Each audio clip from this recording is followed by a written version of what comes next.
Hello and welcome to round one of the UK version of the Battles at Summerhall, which was held in Aldershot about a week ago or so, wasn't it? Yes. Yes. I'm Richard, by the way. So the commentary is done by me, Rebecca Gillard, and Richard Walker. Bonjour. Hello, Richard. I thought I would say hello in a more European flavour, seeing that Europeans are taking over worlds. Taking over the world or worlds? Worlds. Oh, worlds. Just winning tournaments like L5R, Game of Thrones, even Just and Melee. Are you showing off as a European? Are you like instigating a war against the Americans here? I feel like you're trying to. No. I'm not doing it bitterly like some people seem to do. It's just all good fun, isn't it? It's just all good fun. So just a couple of shout outs that we need to do. So first off, just needing to say a massive thank you to our newest patron, Christoph, I think is how we say your name. Sure, seems legit. And also want to say a massive thank you to everybody who bought bits and bobs off of us over the last couple of weeks. We have managed to use the proceeds of that sale to buy a new microphone. This is the new microphone. It is, isn't it beautiful? It does look sleek. It's a very fancy microphone. So hopefully the audio is a bit better, which will make up for the fact that I'm a complete dimwit and apparently unable to set up a camera properly. I am also apologising, therefore, for the state of the camera angle. I promise it is better on the next video. Oh, is that what it is? I thought I might have been having a stroke. Piss off. No, I'm very short and therefore unable to see into the camera sometimes. And if I'm hurried, then I find it even more difficult to, line up the camera. But anyway, who is playing? Let's look at that bit. You may know George on the left, otherwise known as Old Mother Jankers. Janky Jorg. Janky Jorg. So, he's playing Tyrell Summer. And on the right, we've got Ollie playing Greyjoy Crossing, I believe that is. First plots have already been revealed. We've got Time of Plenty from George and Summer Harvest from Ollie. And I didn't quite catch who first player is, but I'm imagining it's George, because generally you don't want to go first on the first round. You want to go first, right? So it's a good thing to note right now that we are playing with the new House of Thorns box. You may notice that George has set up on the left with the high tower. He has indeed. Which is when a Tyrell character enters play, gain a gold and draw one card. Mm-hmm. Very strong, that. Very, very strong. Yeah, I've played against it a few times. It's insane. Also want to note that it looks like Ollie is setting up first. So I apologise. Looks like Ollie has decided, as Greyjoy, first player is a good thing. He got a boat. He does have a boat, so I guess it also makes sense. Apologies for any confusion. But Ollie there does have a Chud, Balon, Wex, a boosty boat, aka Iron Fleet Scout, a Rose Road, and a Great Hall. And he's just note his Great Hall and his Chud. Is it Victorian? So possibly, maybe a big. Maybe not even a big. Maybe not even a big. Maybe a little. A little big. No, just a little. Oh, okay. Sorry. Might be a big. Who knows? Who cares? Oh, it's Victorian. Oh, did you say you said Victorian? Yeah, but that was speculation. Oh, okay. You don't like just sort of sat and watch. I mean, if you're going first, generally you want to play a card like Victorian to take advantage of Intimidate. That's true. Otherwise, I would prefer to go second on the first turn, see what the opponent does, and react accordingly. Yeah, no, I agree with what that. What is that Oliver has marshalled onto Balon? I think that's a seal of the hand, which is interesting. It might have been good on Victorian with the Intimidate, but then Balon's good for the unopposed, I guess, so... I guess Ollie's running an unopposed deck. Yeah, he has also saved a gold, so he may have a We Do Not So. He may have been hoping to get that on that high tower, sorry. Is it high tower? Is that what they're called? The high tower. The high tower, but it has been duped. We've also got... That's the new Tyrell gold location thing, isn't it? What's it called, Rebecca? I've absolutely no idea. It's called the Arbor Vineyard. Is it? Okay. What does it do? If there's more summer plot than winter plot, gain 2 gold, otherwise you'd gain 1. Ah, quite nice. So he marshalled Mace there, triggered the high tower to gain a gold and a card, then triggered Mace to pay that 1 gold to give him a power. What the fuck? What does Mace do?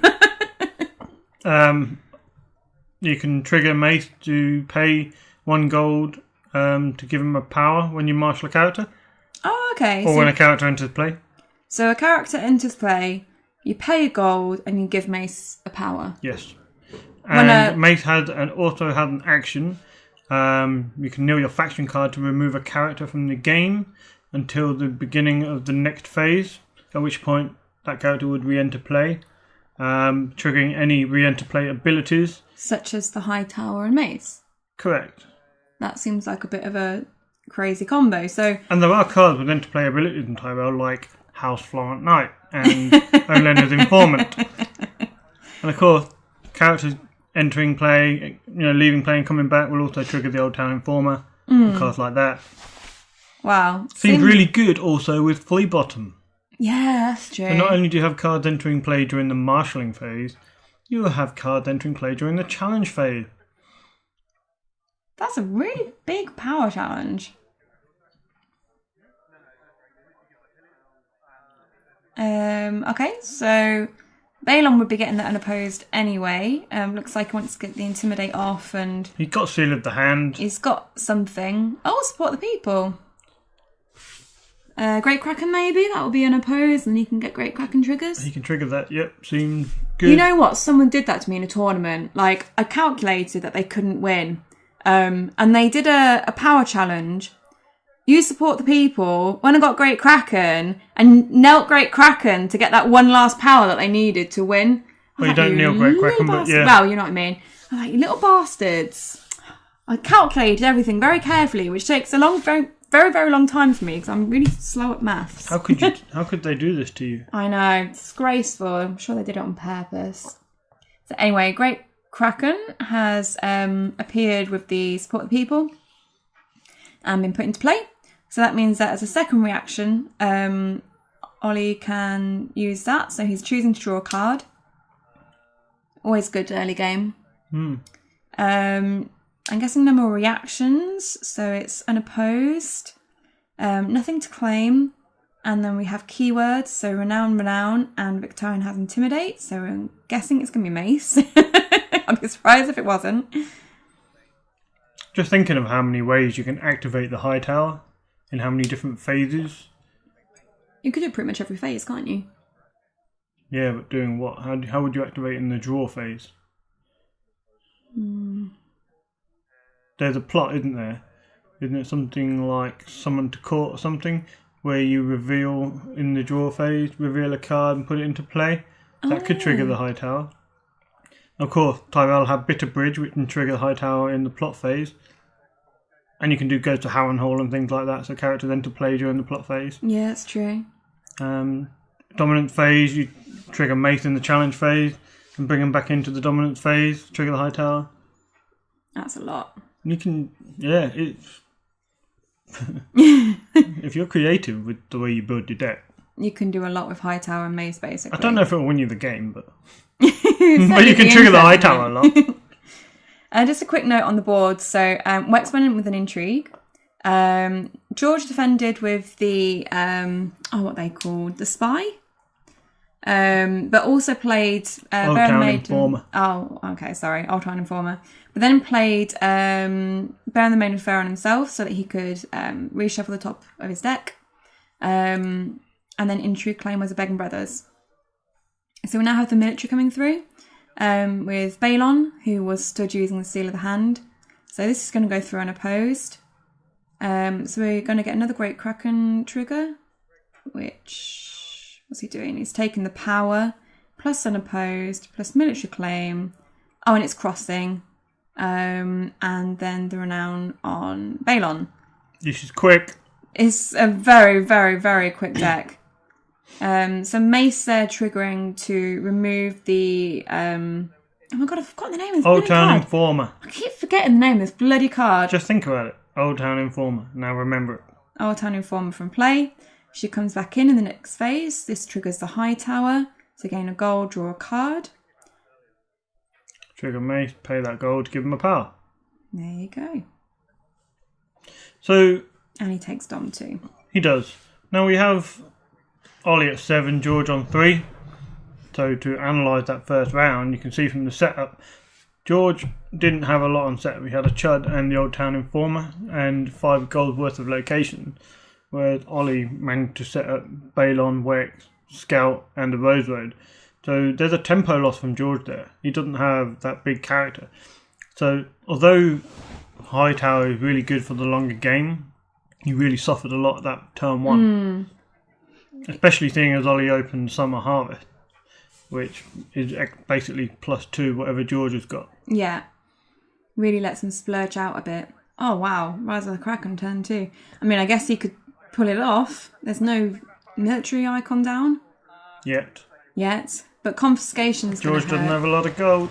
No. Because for one thing, he's only going to get 1 gold off his Arbor Vineyard. That's true. He's not going to get his Summer gold. So he's only going to get 5 gold. That's going to hurt him.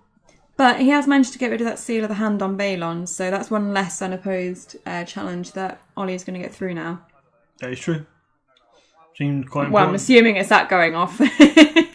Yeah, because you can imagine you would get 2 unopposed for Balon as the court date stands. Got another Bear of the Maiden Fair here. Although he did just do it at the end of last turn, so I'm interested to see he's doing another one. Maybe he really wants to get very specific cards on the top of his deck. Yeah, he probably wanted to see what his opponent was going to play in the plot phase. Okay, well, I guess now George can basically pick what he gets to try and counter this Rise of the Kraken turn. But I really think he's going to struggle here. Luckily, George has only got 1 power on his actual plot card. Faction card, sorry.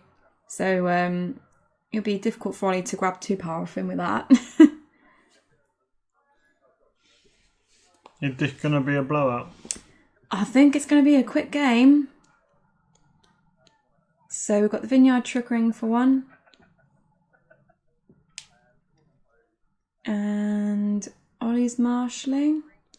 What's he going to marshal? I don't know, he only gets 3 gold. And the Great Horse. He could marshal a 4 cost. Yeah. A 5 cost unique because he has a reducer. Oh yeah. Esgrave would be banter here. I think it would be pretty harsh, wouldn't it?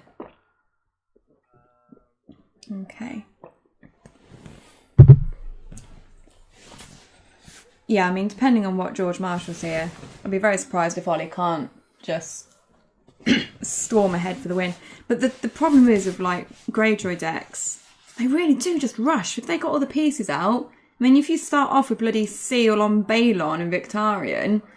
Seems good, huh? Yeah.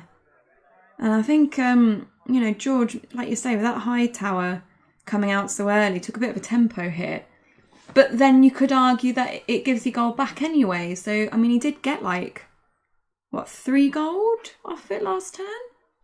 Yeah, but the opportunity cost of putting out the Hightower and the Old Town Informer, he could have put out, say, a 6 coster, which could have kept him sort of on level terms early in the game. Yeah. But as it stands, Ollie managed to get that extra. So he got an extra big character out, which can put in extra work over the course of the game. And of course, that advantage would even out with the Hightower over the course of the game. But, yeah. Within 1 round, it's a tempo hit. Yeah, and because Greyjoy is so quick generally anyway, that's a Theon there with a little bird too, so that's going to get thrown opposed. That's probably game. Unless George has a Nightmares. Okay, so that.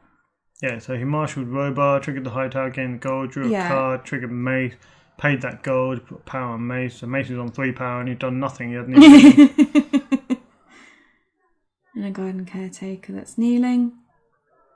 For what on earth is that? It's a High Garden Minstrel. After you play a song event, you can do something. Maybe gain a gold or something. I think it's gain 1 gold when you play a song event. Okay. Oh, look, you're playing a song event. How convenient. And what's that? That's the Rose of Gold? No. A Rose of Gold. Oh, I got it right. Yeah. Ah, go me. So and that's one where you... And get the gold back. Yeah, and that's where you look at the top 3 and put 1 into hand, is that right? Correct. Okay. So he's got the gold back. Sadly, it's not going to help him. Yeah, unless he finds the nightmares. But luckily, that minstrel is 1 strength in intrigue and power, which means... Oh, yeah. So Theon has to do the military, doesn't he? Yep. Okay. Which, that's fine. Because he can go in with the military with Theon. I think he would have rather go in with the intrigue or something with Theon. Yeah. So I'm guessing this is military. Yeah, there you go. I think, I was trying to think what's in the discard pile for Flea Bottom. I think it's only that Beggan Brothers from earlier, isn't it? I agree. So it's not really anything particularly useful in there. So actually saying that Beggan Brothers like 1 strength, right? 3 strength. Are they? 3 for 3. Oh, wow, I misremember that one. Okay, so what we get him? 2 for unopposed. Yeah, 2 for unopposed there. 2 claim. Yeah. Another song event. So George has a blog called In Search of Jank. If you go onto the Facebook group, you will find this blog. George is a good writer of blogs. He is. He writes to a very acceptable standard, trust me. Although, very oddly, George has just put 2 power onto his house card by playing Dornishman's wife. Oh. That seems a bit silly, George. That means Ollie's going to take it. Well, yeah. George. So, oh shit, this is game. So he's going to go in, going to get unopposed. Stealth on Mace. Stealth on Mace. Unopposed, 2 power for the interrupt trigger. Power for Great Cracker, maybe.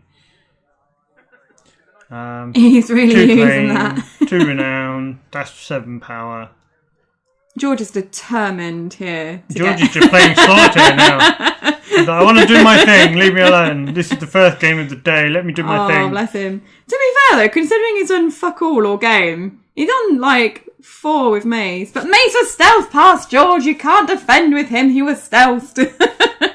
Oh, dear. So... Well, Ollie must be feeling good about this. Yeah, that was fun. Well done, Oliver. So, George concedes. Ollie takes the win. And we'll be back next time for round 2. If you'd like to support the channel, you can do so on patreon.com/the White Walks. White Walkers. Interesting. And I'll see you next time. Thanks, everyone. Goodbye. Bye.